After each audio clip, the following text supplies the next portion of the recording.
Fala galera, tudo bem? A A16Z, maior fundo de Venture Capital do mundo, acabou de levantar 2,2 bi de dólares para o fundo 5, o quinto fundo deles para investimento no mundo cripto e de stablecoins. A ideia deles é que com essa nova clareza regulatória, mais o advento de AI, surjam agora novas empresas que vão ter muito sucesso trazendo grandes usuários para esse mundo, onde une a ideia de banco digital, pagamentos agênticos e eficiência de stablecoin tudo em um lugar só. Eu assisti o vídeo completo de 1 hora onde os 5 general partners da A16Z comentam sobre a tese do fundo e eu vou reagir a eles trazendo os melhores momentos e como que isso se conecta com o que a gente faz na Aurex. Meu nome é Felipe Sabino, eu sou CEO da Aurex. A Aurex é uma plataforma de cross-border, pagamentos internacionais, que conecta as empresas da América Latina com o mundo todo e também facilita empresas do mundo todo a operar dentro da América Latina. Vem comigo que a gente vai ver aí tudo que tem de mais interessante, de mais importante no mundo de Venture Capital, AI e stablecoins nesse vídeo. Bora galera, aí sim, hein? Primeiro vídeo meu pro canal do YouTube aqui, quero trazer alguns reacts, alguns conteúdos mais longos para esse canal, assim como é o objetivo dele mesmo, de forma mais educacional, tanto como eu já tinha comentado algumas vezes, de algumas questões conceituais ali sobre stablecoin, o que é blockchain, como que o dinheiro transita entre moeda fiduciária e stablecoin também, e também sobre todo o conceito regulatório e da parte de investimento, de ventures, enfim, que é onde a gente está navegando muito bem, no final a gente está falando dos assuntos mais quentes hoje de finance do mundo, mas principalmente de finance, onde a gente fala de stablecoin e de AI, o tal dos agentic payments, enfim, tem bastante coisa sobre o assunto. E para o primeiro vídeo eu vou fazer um react sobre o que é a A16Z, o maior fundo de Venture Capital do mundo, fundado pelo Mark Andreessen e o Ben Horowitz, inclusive, que eu tenho postado algumas páginas dos livros deles, acabei de acabar o Você é o que você faz, que fala sobre cultura, que foi o último livro dele, e agora eu tô lendo o lado difícil das situações difíceis, então é muito legal ver a construção dele, a história dele, em todo esse mundo de startups e agora como um investidor de risco. Além disso, obviamente, trazer aqui para o canal também o que tiver de mais novo sobre AI e eventualmente alguns conteúdos educacionais também, tá? Então, a A16Z acabou de levantar um fundo de 2,2 bi de dólares, eles divulgaram faz 3 dias, para investir na tese de cripto regulado, vamos dizer, nessa nova fase do ambiente de cripto e de stablecoins regulados, e aí tem o founder, o CTO, mais 4 general partners dentro do vídeo, que traz um conteúdo muito legal. Obviamente que o vídeo é extenso, de 1 hora, o react aqui eu vou pulando para algumas partes mais interessantes que eu vi sobre ele, mas é isso aí, beleza? The most successful founders in this next era are going to be the ones that are much more product focused, much more go-to-market focused, and also more pragmatic rather than ideological. There's a strong sense that in order for crypto to succeed, it has to work with the system as opposed to trying to overthrow it. What we found in crypto is that finance is, for a bunch of reasons, kind of a low-hanging fruit. One kind of mental model that I have is we should try to get 1 billion people into sort of being almost daily users of blockchains through stocks and bonds and stablecoins and payments and remittances and so forth. Once you have people onboarded, they've used the infrastructure, the wallets, and so forth, it's natural at that point to offer adjacent services. There's a big difference between the theoretical or the intellectual and the practical, and it's a wonderful time to be a pragmatist building on-chain. Já começou a porrada. Eu acho que o que ele resume aí nesse quase 1 minuto, 40 e poucos segundos, ele fala algumas coisas que são muito importantes. Primeira, que os fundadores que terão mais sucesso são aqueles que serão muito focados em produto, go-to-market e também mais pragmático do que ideológicos, Assim, cara, então, ainda mais hoje em dia, O produto é esse, a minha estratégia de mercado é essa e sem muita viagem, cara. Eu faço isso, eu resolvo essa dor, esse é meu produto e bora. E aí eu acho que é a grande chave, Outra coisa que ele fala muito bem, que, cripto deixou de ser algo que vai contra o sistema, na verdade é que vai trabalhar junto com ele, aí já é uma menção, ele vai discorrer melhor depois disso no vídeo sobre a questão regulatória, E aí, para fechar, Ele dá o exemplo, né, cara? Pegue, transforme 1 bilhão de pessoas em usuário de Bitcoin diariamente, né? Aí através de investimentos, né, em ações, bonds, stablecoins para fazer pagamentos e liquidações. Pragmatic rather than ideological. There's a strong sense that in order for crypto to succeed, it has to work with the system as opposed to trying to overthrow it. What we found in crypto is that finance is, for a bunch of reasons, kind of a low-hanging fruit. One kind of mental model that I have is we should The most successful founders in this next era are going to be the ones that are much more product focused, much more go-to-market focused, and also more pragmatic rather than ideological. There's a strong sense that in order for crypto to succeed, it has to work with the system as opposed to trying to overthrow it. What we found in crypto is that finance is, for a bunch of reasons, kind of a low-hanging fruit. One kind of mental model that I have is we should try to get 1 billion people into sort of being almost daily users of blockchains through stocks and bonds and stablecoins and payments and remittances and so forth. Once you have people onboarded, they've used the infrastructure, the wallets and so forth, it's natural at that point to offer adjacent services. There's a big difference between the theoretical or the intellectual and the practical, and it's a wonderful time to be a pragmatist building on-chain. Bom, aqui é o seguinte, se tu pegar Founders e colocar Aurex, né, trocar um pelo outro aqui bem no comecinho do vídeo, né, a hora que ele fala que The most successful founders in this next era are going to be the ones that are much more product focused. Cara, eles descrevem como a gente é, né? Basicamente, os 3 pontos aqui que eles colocam, né, de ser mais focado no produto, go-to-market, menos ideológico e mais pragmático, né? Mais direto ao ponto, é perfeito. Aí depois Much more go-to-market focused and also more pragmatic rather than ideological. There's a strong sense that in order for crypto to succeed, it has to work with the system as opposed to trying to overthrow it. Aí é outra questão da ponto-chave máximo da Aurex, né? Não tem mais essa de o CryptoPunks lá de trás, né? Na verdade, agora é parte do sistema financeiro e é para melhorar o que as empresas, né, e o que as pessoas já fazem hoje no sistema financeiro com a tecnologia regulada agora, né, dentro do mercado financeiro de stablecoins e crypto, enfim. What we found in crypto is that finance is, for a bunch of reasons, kind of a low-hanging fruit. One kind of mental model that I have is we should try to get 1 billion people into sort of being almost daily users of blockchains through stocks and bonds and stablecoins and payments and remittances and so forth.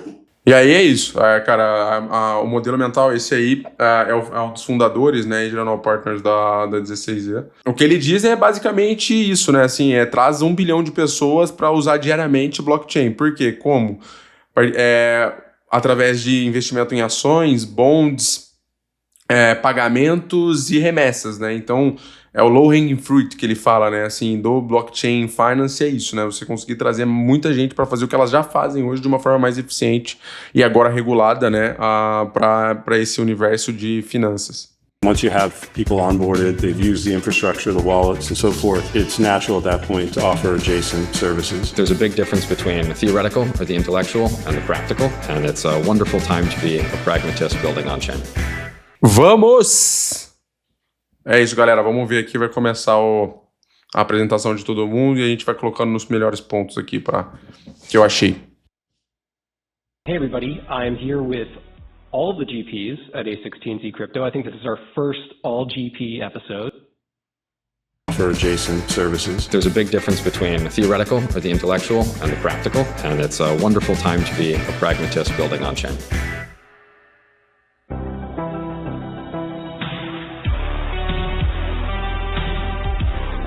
All right, so hey everybody, I'm here with all of the GPs at A16Z Crypto. I think this is our first all GP episode. We've got some familiar faces, founder and managing partner Chris Dixon, Ali Yahya, general partner who's been here since the start, as well as Eddie Lazarin, chief technology officer, recently promoted to general partner, and Guy Willett, also elevated to the position of general partner. So we've got all the GPs here, and we are announcing a new fundraise, Crypto Fund 5. That is the premise for today's talk, and I'd love to get into it. Maybe we could start at why we are raising now. Chris, you want to take this one? Yeah, I mean, so as folks may know, we've had our crypto fund now since 2018, and I've been involved since I guess, formally since 2013 with investment. E aí, então, pô, começando, né, eles apresentam todos ali que estão falando, né, um time, pô, de peso ali, todos os general partners da A16Z. E o grande negócio é eles explicarem por que eles acabaram de fazer o quinto Crypto Fund da A16Z, né, que começou lá em 2018, as teses de investimento desse Venture Capital. E agora, né, nessa nova fase, né, como eu falei ali, da parte de crypto, né? Então, vamos ver o que o Chris fala. Maybe we could start at why we are raising now. Chris, you want to take this one? Yeah, I mean, so as folks may know, we've had our crypto fund now since 2018, and I've been involved since, I guess, formally since 2013 with investment in Coinbase. We're at an interesting point now in the evolution of crypto where, on the one hand, on the negative side, market prices are down, some of the sentiment is negative, some categories that are sort of non-financial have not kind of panned out the way that we've hoped and some have hoped. But on the positive side, there's a lot of good things happening. So most notably, we're seeing real kind of mainstream traction. So stablecoins have been growing. There's 300 billion in issued stable coins. The volume of transactions rivals large payment networks like Visa. Importantly, that growth is not correlated with trading volume. If you look at the kind of growth curve, it looks much more like the growth of a computing network or internet network. So it seems like a really healthy trend.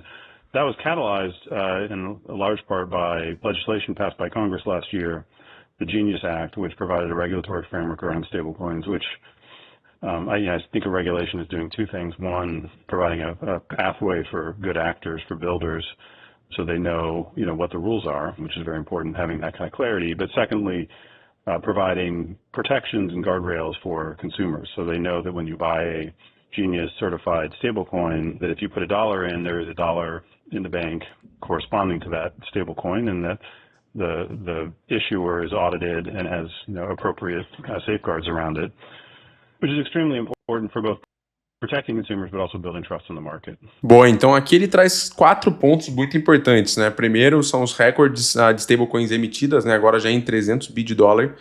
A gente tem o volume, né, crescendo e ficando muito próximo e até passando transações do monopólio, né, de Visa e Mastercard, que ele menciona a própria Visa, e é legal que esses players mesmo estão entrando nesse mercado, né, começando a processar os pagamentos até oferecendo a solução de cartões em stablecoins. O crescimento está descorrelacionado com o trading, né, que era o que movia muito o mercado antes, né, o pessoal comprando stablecoin para converter em um Bitcoin, um Ethereum, né, enfim, em todas as inúmeras moedas, né, as outras criptos que tem para função de trading, que não é o caso, né, tá descorrelacionando o volume de trading com o volume de stablecoins. Isso é muito bom, que mostra uso real, né, para aquilo igual a Aurex faz ali, enfim, na parte de pagamentos e remessas, e até próprios investimentos, né, que as stablecoins dão acesso, como por exemplo a RWA. E, de novo, mais importante, né, não mais importante, né, mas algo que é muito relevante, que muda muito a figura da indústria, o próprio Genius Act, né, que é a partir do que traz muita segurança para o consumidor e para o mercado institucional no geral, onde ele sabe, né, que qualquer stablecoin adquirida pelo Genius Act, com certeza e de forma auditada, vai existir $1 lá guardado, que evita qualquer questão de fraude ou de risco ali, né, de liquidez em uma eventual troca da stablecoin por dólar. Real use cases, and what are those use cases, you might ask? So, for example, firms like Stripe have leaned heavily into stablecoins, and it's taken their coverage from dozens of countries to over 100 countries overnight by enabling stablecoins. Stablecoins for lower. Isso aqui é muito pica. Ele acaba de mencionar a Stripe, né, que é uma empresa que cresceu muito na parte de pagamentos, mas que até o momento que ela não usava pagamentos, ela estava em meia dúzia de países, e assim que ela entrou no mundo de stablecoin, ela estava em mais de 100 países, né? Basicamente, esse é o poder de distribuição de um negócio que não depende dos bancos, de certa forma, né, para transacionar entre países, né? Enfim, Stripe é uma mega referência. A referência adquiriu a Bridge num deal de mais de $1 bilhão. Eu acho que mostra um potencial gigantesco até para o institucional aí sobre esse movimento que eles fizeram, e ele mencionou muito bem isso agora no vídeo. Aí dando um fast forward, vamos ver aqui. kind of area with real use cases. And, what are those use cases, you might ask? So, for example, firms like Stripe have leaned heavily into stablecoins, and it's taken their coverage from dozens of countries to over 100 countries overnight by enabling stablecoins. Stablecoins with lower fees. Essa aqui eu tenho que interromper um minutinho, né? O cara já mencionar a Stripe de largada e o fato dela, até o momento que ela sempre foi um sucesso de pagamentos nos Estados Unidos, né? Mas até o recente, eu acho, 2023, quando eles investiram, ou não menos, 2024, quando eles investiram na Bridge, né? Quando eles entraram de fato em stablecoin, que do dia para a noite, né, eles até então, desde a sua fundação, só atuavam em meia dúzia de países. A partir do momento que eles entram em stablecoin, eles passam a atuar em mais de 100 países, né? Poder de distribuição que isso traz, né, e a eficiência que isso traz para tu entrar num novo país através de stablecoin é bizarro, e assim beneficiando todos os seus clientes. So you're moving bits around, right? You think about sending an email and just all the other things to do on the internet. It doesn't cost that much money to move bits around. Payments in the U.S., for example, are 2.5% typically to make a payment. Remittances can be significantly higher. Really, we don't have a global financial network today. We have a path. Ele menciona ali a questão do custo, né? Além do benefício de você conseguir entrar, né, mover o dinheiro entre países melhor, que te faz a capacidade de você atender os seus clientes em mais países, né? Por exemplo, 100 países, no caso. Né, só o Aurex, por exemplo, já está conectado em 90 países. Ele fala também do custo, né? Quanto que hoje nos Estados Unidos custa para mover dinheiro internamente, né? Ele dá um exemplo ali, e que para fazer uma remessa para fora do país custa ainda mais, né? Se não me engano, 2,5 ou até mais para fazer essas remessas, né? Patchwork of lots of small networks, broken down by country, banks. It's a patchwork system glued together by humans and legacy processes. And before you had WhatsApp, you had SMS, and you had a patchwork of these SMS networks, and you had to pay all these high fees, and interoperability was sometimes a challenge. And you had these services like WhatsApp that came over the top and built a new kind of modern digital network on top. And that's kind of how you think about stablecoins. It's a global network from day one, built on top. So an obvious thing that's happening now is people are building lending markets on top of stablecoins. Once you have money, you can have verbs, things you do with money. So lending is an obvious one. The second area that we're seeing a lot of mainstream.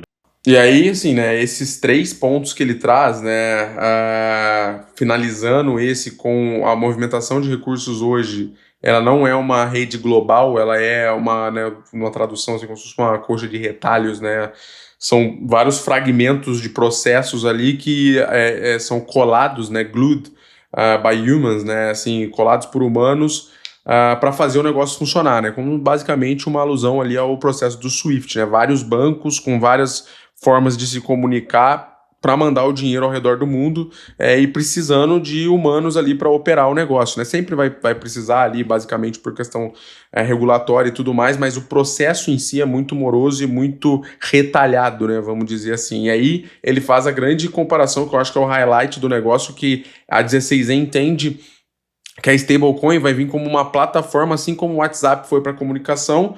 A stablecoin vai ser para o mundo de finance, né? Para a movimentação, para que a comunicação e a movimentação do dinheiro, assim como antes tu dependia de um e-mail, e evoluiu para um SMS, que daí evoluiu para um WhatsApp de comunicação global, os pagamentos do que hoje, né, é fragmentado através do SWIFT, dos bancos, enfim, vai vir a stablecoin como um layer, né? Como uma camada, uma plataforma de pagamentos globais. So you're making the case that both the environment is ripe for it. We have regulatory certainty and clarity like we've never had before.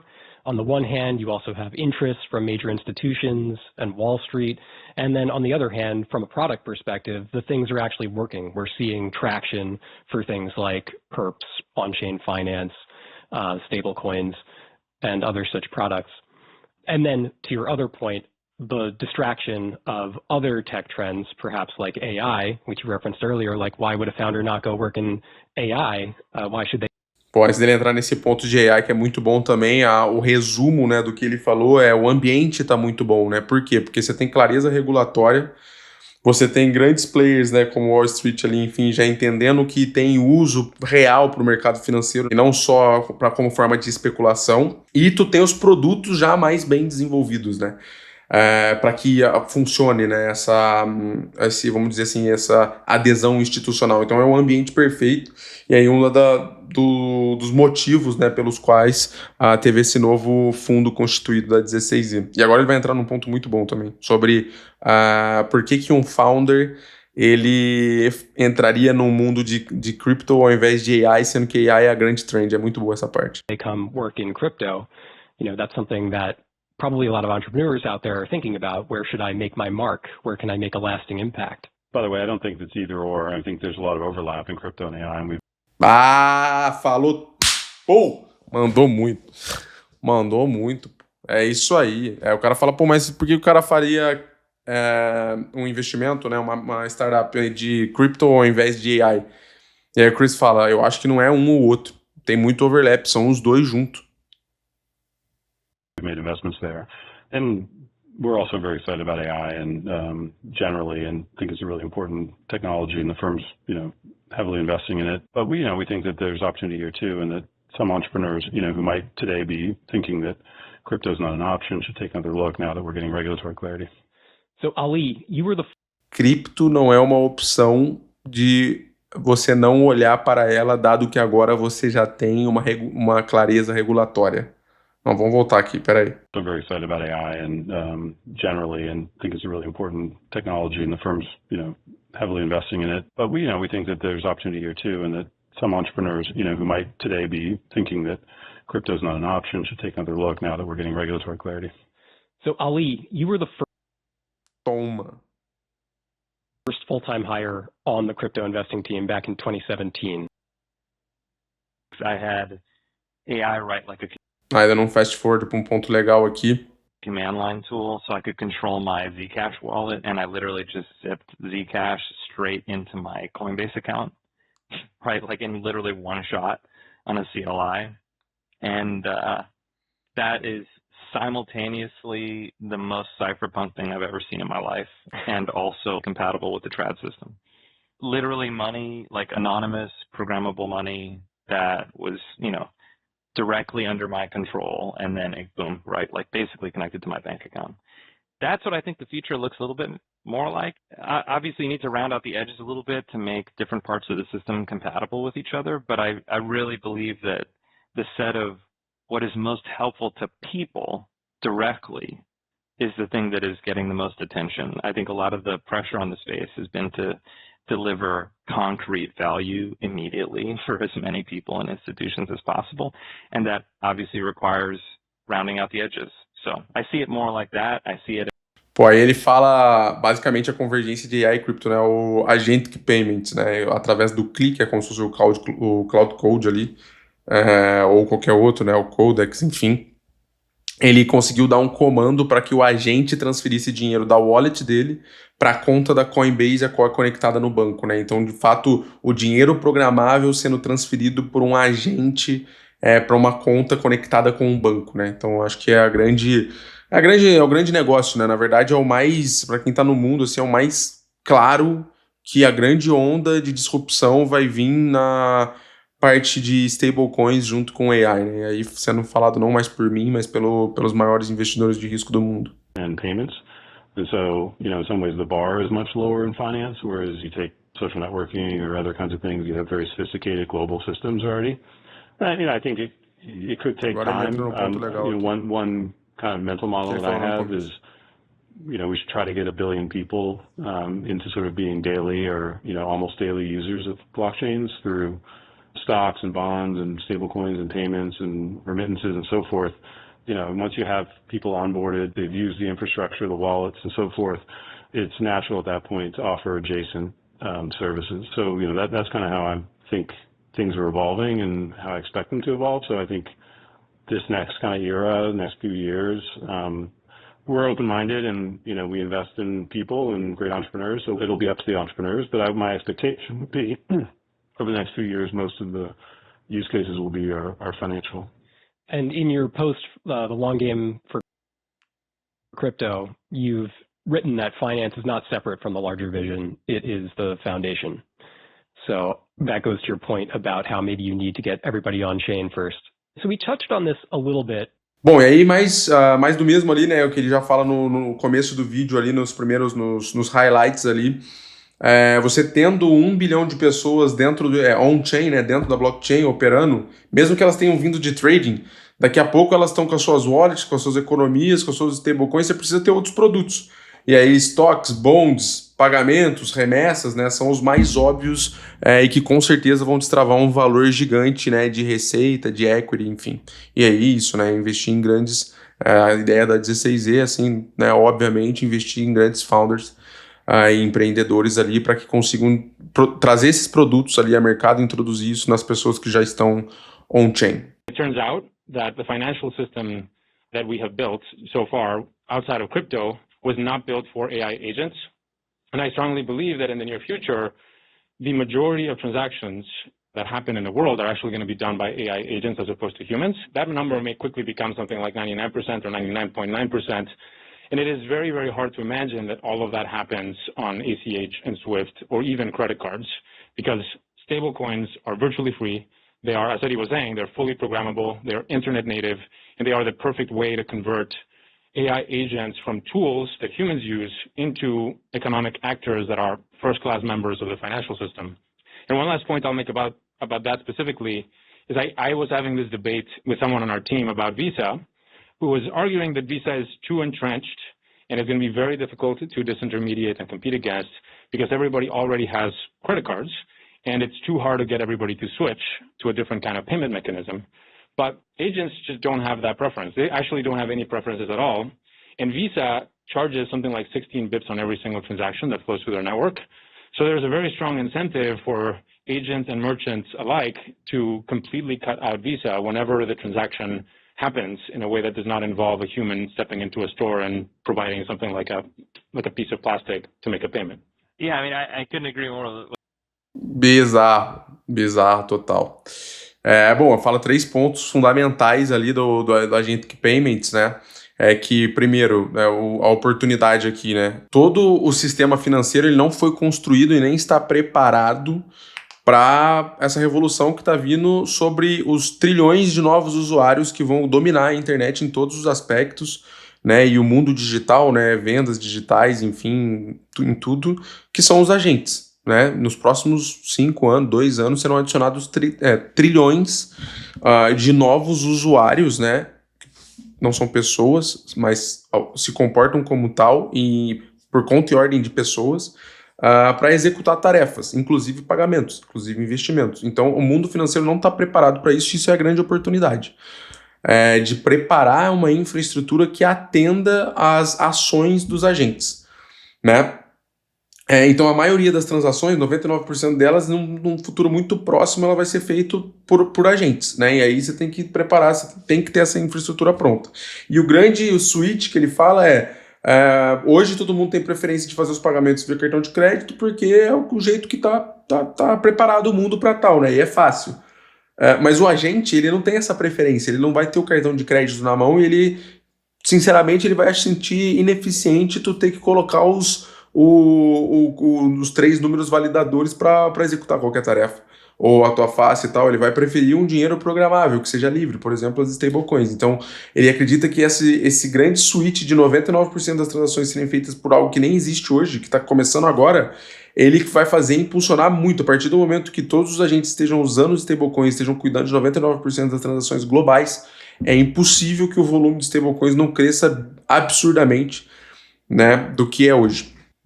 What are you hearing from people? What are they most interested in? What resonated amid this fundraise?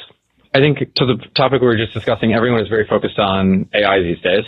And the question is how to think about software other than AI in a world of AI. I think a really interesting point. Aqui a pergunta já começa legal demais, que dá para parar, né? Que a pergunta vocês estão levantando um fundo relativamente grande, né, 2.2 bi para investir em cripto num mundo que todos os fundos, todo o venture capital está investindo em AI. E aí, como que começa, né? A resposta é de fato isso, né? Assim, hoje na questão de AI tem muito desenvolvimento, mas principalmente de software, que é o que a própria AI ameaça, né? o grande negócio do SaaS Apocalipse, né? Que é, cara, se todo mundo hoje consegue construir um software, né, através de AI, o que vai ter valor, né? Se você pegar AI para construir um software, você vai construir mais barato hoje? Sim, com certeza, mas quem vai contratar se todo mundo pode fazer isso, né? E aí ele vai, né? Então, como que esse fundo responde isso? Our discussion there is that almost everything in crypto is building a network effects business, and you cannot vibe code USDC. You cannot have a weekend project and end up building something like a Hyperliquid. And so I do think there's an interesting, set of ways you would evaluate how to build a crypto project now, or whether it's worth building a crypto project now. And I feel like there's kind of a bifurcation of crypto as a very overlooked place to build that, if you are a really talented founder, would be the right place to look. And I think certainly a number of the folks we talked with from the Pô, aí respondeu muito bem, né? Numa frase só, ele falou, você não consegue vibe codar um SDC, nem uma licença, né? Então, eu acho que é o que eu falo e que eu acredito, né? Bastante, assim, a Aurex tem um baita roadmap de regulatório, inclusive começando agora pelo Brasil. E é isso, você não consegue não consegue entrar na AI e falar, me dá uma licença aqui no Brasil. Pô, me pega umas licenças lá na Lituânia, na Polônia, em Dubai, em Hong Kong. Você pode até perguntar para ele vai te dar como fazer, mas fazer de fato e estar pronto regulatoriamente em termos de segurança, QIC, regulatório, né, as próprias licenças, a plataforma em si, qualquer um pode fazer igual, né, com algum tempo. Mas estar pronto regulatoriamente e de forma eficiente, mais do que os concorrentes, porque você usou AI, é a grande virada de chave, né? Além da USDC, ele fala da própria Hyperliquid também, né? Então é muito legal o exemplo que ele dá aqui. I also think we, as venture capitalists, talk a lot about getting to work with founders, and I think that's absolutely one of the most fun or valuable parts of our job. As an industry, we don't... Clear victory to me. Good answer. Same question to all of you. Ali, I'll hit you first. What does Fund 5 need to have backed for you to feel like it has worked out? Well, 10 years from now, what I would really like to see is 1 billion or more people interacting with blockchains, either directly or indirectly, every day. And in order for that to happen, we have to back collectively, both us and other people, need to back the protocols, the services, the tools that enable that, and also to move the regulatory environment into a position where that's possible and that's legal. So that's one. I think the other one is moving the majority of the world's finance on chain. And maybe the third one would be succeeding at transforming AI agents from tools that we use to first-class economic actors. That's a great set. A pergunta é, né, o que você acha que vai ser o sucesso daqui, enfim, 10 anos para a empresa que tu investiu, né, qual que é o goal ali, qual que é o objetivo de sucesso ali, como vocês vão entender que o investimento que vocês fizeram tiveram sucesso. E aí, basicamente, ele fala, né, que é ver a maior quantidade de pessoas, né, bilhões de pessoas interagindo com o stablecoin no seu dia a dia, né? Então, que é, né, uma forma simples de dizer que todos os humanos na Terra com uma conta em um neobank em dólar digital, né, em uma stablecoin, né? E aí isso é muito mais de forma regulatória, né? E aí também ele já entra no lado de isso sendo feito, né, auxiliado ou propriamente executado através de agentes, né? Guy, you're bringing a fresher perspective to this as a new GP. What's your answer? What'll make this fund a success in your view? I think if crypto does nothing else, we will give every human being on Earth a dollar-denominated stablecoin-powered neobanking account. And while we take for granted the ability to save our dollars and to invest them as people living in the US and in the first world, there's still billions of people that don't have basic savings infrastructure. And I think that itself will be a huge improvement. And there will be very many successful companies built either as a first or a second order effect of that. Then I also think if crypto can accelerate the timeline in which we as a species produce more energy and more compute and build, more efficient and open markets for energy and compute, that will be an incredibly positive knock-on effect. And so, I think we've already made a number of investments in compute markets and energy markets, but I'm very hopeful that those will be not just interesting from a financial or a product perspective, but have broad knock-on ripple effects that kind of accelerate technical progress as a whole. And then, so we got the fresh take, the new view. Let's get the OG take from you, Chris. You've been here for every fund, even predating all the crypto funds with your Coinbase investment back in 2013. What would make Fund 5 a success for you? Not financially, but perhaps philosophically? I mean, I think Eddie kind of hit Agora a pergunta-chave, né, para fechar para o Chris ali do board. O que faria o Fundo 5 ter sucesso, né? Vamos ver. We want to see E não só financeiramente, até filosoficamente, acho que é importante. real mainstream use cases. Ali, you mentioned 1 billion users, like that should be the target, I think, for any significant internet technology. I think most likely the next couple of years, as mentioned, will be in financial use cases. So I think, getting the regulatory clarity that I think we're getting soon, and having, really kind of world-class entrepreneurs come into the space and build financial services that really get us on a nice path to that first 1 billion users would be the kind of goal over the next, call it 2.5 years. And just to add on to that, it's only been a couple of years since Read Write Own came out, but a lot has happened since. If you were writing a last chapter for that book now, how would it end? I guess I was writing it in 3 or 4 years ago. ChatGPT had come out, and I do talk a lot about AI in there. I talk about how it will lead to consolidation. Ele fala do livro, mas assim, basicamente o Chris fala, né, que o sucesso para o Fundo 5 é aquilo que ele falou no começo, ele mantém, né, é ver bilhões de pessoas movendo dinheiro através de novas empresas que vão ser fundadas ali para esse fim, né, com a clareza regulatória, com os novos produtos que vão vir através dela, né, e as novas empresas com empreendedores incríveis vão trazer um novo mundo para a finance, né, a forma de mover o dinheiro, investir o dinheiro, e é isso que ele espera como sucesso até que filosófico aí do fundo dele. Bom, foi isso, galera. Depois ele entra ali falando um pouco mais do como ele acha que o livro dele, que ele já tinha publicado antes de tudo isso que aconteceu, acabar, mas enfim, no que tange a nós, eu acho que, muito bom esse vídeo, a 16Z publicou faz 3 dias, e ver isso, né, algo que a gente olhou com tanto carinho para fazer, investiu grana, pessoas, e que está construindo, que está rolando, né, tá pegando tração já, e enfim, construído com AI, a gente entrando agora no módulo de Agentic Payments também, e suportado pela A16Z, tenho grande convicção que a gente vai ter todas tudo isso que eles falaram, né, do que eles esperam, né, de uma empresa, de fazer regulatório, operacional, enfim, é o que a gente está construindo na Aurex, quem sabe, né, se for para ser, a gente não seja uma dessas investidas aí da 16Z, do Fundo 5 deles ali, para que eles alcancem esse sucesso, beleza? Muito obrigado, curte, né, primeiro vídeo do canal ali, tem muito a melhorar com certeza, mas espero que vocês tenham gostado, deixa um like ali, inscreva-se, né, para o canal, enfim, que vai ter bastante conteúdo como esse aí, não só sobre stablecoins, enfim, AI, mas sobre alguns outros assuntos de mercado também. Valeu, turma, abraço!